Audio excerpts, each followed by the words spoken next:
Water. Who controls the flow? Water feels simple, transparent, silent, everywhere. And yet, the same water creates completely different civilizations, which raises a deeper question. Does water only sustain life, or does it quietly organize it?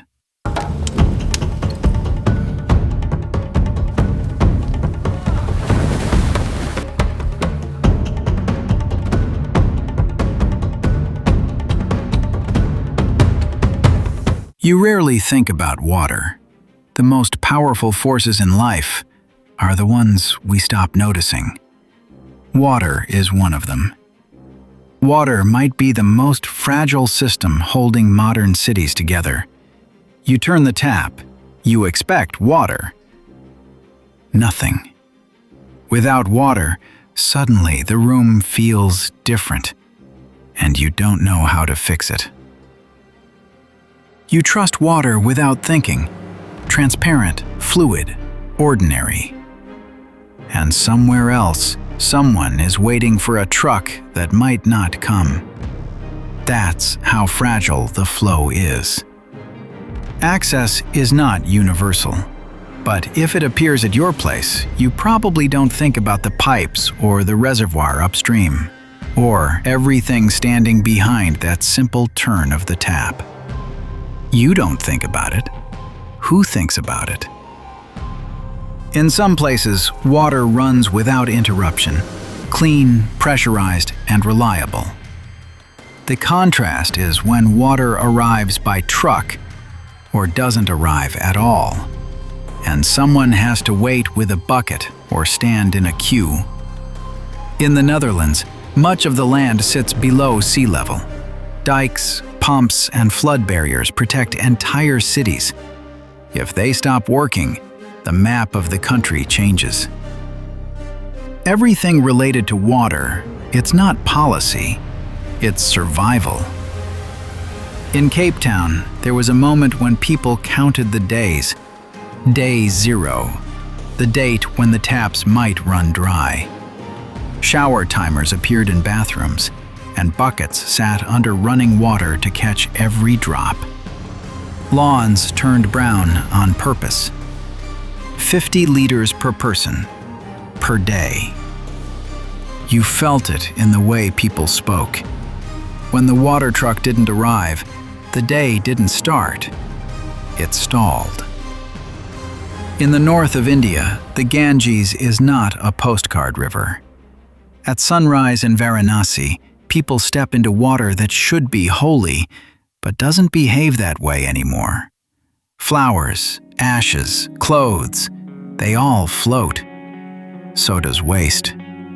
In some places by the riverbanks, the water smells of sewage and heat because billions of liters of untreated waste flow in every day.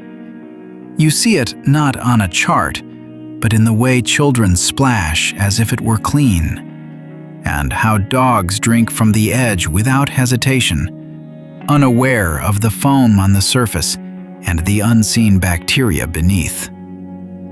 The water that is worshipped is also water that can make you sick.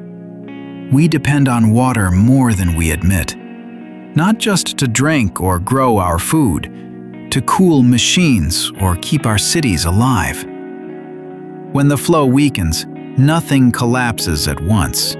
First, the crops shrink. Then, prices rise.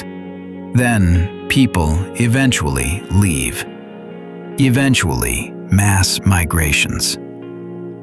Water often reveals where conflict will appear next. It doesn't look like power. It looks like a gate or a valve.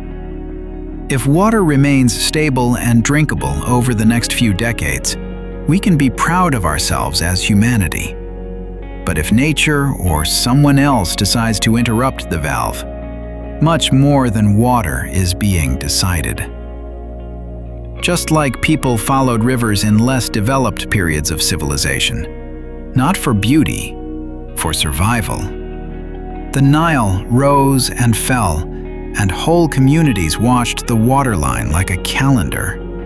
Along the Tigris and Euphrates, hands carved channels into the soil, mud under fingernails, waiting for the flood to come at the right height. Near the Indus, cities were laid out where the river curved and slowed, not because it looked good on a map, but because water stayed there. Life was possible. Irrigation wasn't theory. It was someone standing ankle-deep in silt, guiding the flow with a wooden gate. That's how cities began, not with monuments, with water. And yet, in daily modern life, are we aware? You turn the tap, you probably expect it to work. In some countries, you open the tap and walk away while it fills a pot. You don't listen for interruptions. You don't watch the stream to see if it weakens. You don't keep buckets in the corner just in case. Water arrives every time. And when something works every time, you stop thanking it. But in places where the flow isn't steady, the house looks different. There's always a bucket in the bathroom, a second one in the kitchen, a lid slightly open just in case. When the tap runs, you don't relax. You fill everything you can. You move quickly. You listen for the pressure to drop. Awareness isn't philosophical. It's muscle memory. You don't let water run. You guard it. The first night in a new country might reveal it. You brush your teeth. You hesitate. Is this water safe? You rinse carefully. In the morning, you buy bottled water. You check the cap twice. Not because someone warned you, because something in you remembers to. Clean water is still not guaranteed, and that may be one of the defining challenges of this century. Water has always meant more than survival. It runs over skin to mark beginnings, baptism, ritual washing, a quiet act of renewal. You go under and you rise, and something in you believes a line has been crossed, a before and after. This is how water is the foundation of life, but also of spirituality. Water sustains more than the body. It also shapes belief. Water moves easily. It slips through fingers, bends around stone. It follows gravity without asking permission. But the water in your tap doesn't move freely. It waits behind concrete. It is pushed through metal pipes beneath your street, filtered, measured, and pressurized. Somewhere upstream, a gate opens, or it doesn't, and that decision might reach your sink. The same element that keeps you alive can erase a city or starve one. Some summers now feel different. The sea creeps a little closer to the road. Sandbags appear where there used to be cafes. Storm warnings arrive more often, not as headlines, but as routines. You didn't choose your first relationship with water. You were probably born into it. Maybe it was always there, running, reliable. Or maybe someone in your house stored it in buckets. Maybe your parents told you not to waste it. Or maybe no one ever mentioned it at all. Most of what keeps you alive moves without asking for attention. Underground, behind walls. You inherited that setup. So did I. Water looks transparent, but what stands behind it isn't. The most powerful forces in life are the ones we stop noticing.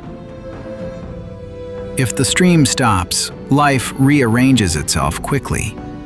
Too quickly. The question is not whether water shapes life. It does. The question isn't just about water, it's about the flow. Who opens it? Who restricts it? What happens when it weakens? Tomorrow morning, turn the tap slowly. Watch the stream for a second longer than usual. Think about how far it traveled. Think about who opened the gate upstream. Because water doesn't just arrive, it is allowed to arrive. Tonight, when you turn the tap, pause for a second and imagine what your day would look like if nothing came out. The most powerful forces in life are the ones we stop noticing. This is where bridges appear. Water makes life possible, but for most of history, life had another problem. Food disappeared. It spoiled, rotted, and vanished within days. Civilizations needed something that could stop time. A small crystal. Salt.